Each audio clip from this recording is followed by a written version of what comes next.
Hey there friends, in this video I'm going to be showing you how to find your uploaded files in your Claude chats. So this is a really useful thing to be familiar with if you tend to upload files a lot and need to cross-reference and cross-check your documents, etc., etc.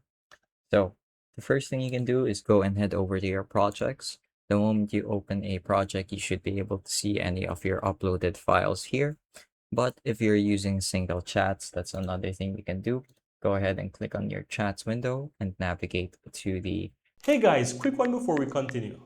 My team and I publish AI tutorials regularly, helping you guys to learn and to use the latest AI tutorials. And so if you're finding these videos helpful, go ahead and hit that subscribe button below so that you'll never miss out when we release future videos to come.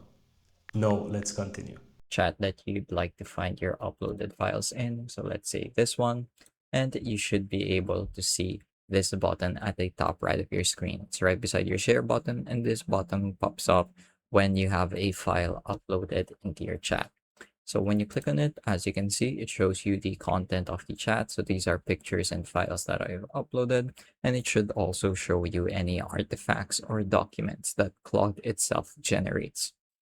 So it's really quick and really easy. So now I can freely download these pictures and these files for use in whatever it is I might need it for. So really quick and really easy. It's really that simple, just a few clicks. Yeah, that's pretty much it. I hope I was able to teach you something new and something useful. And as always, thank you for watching.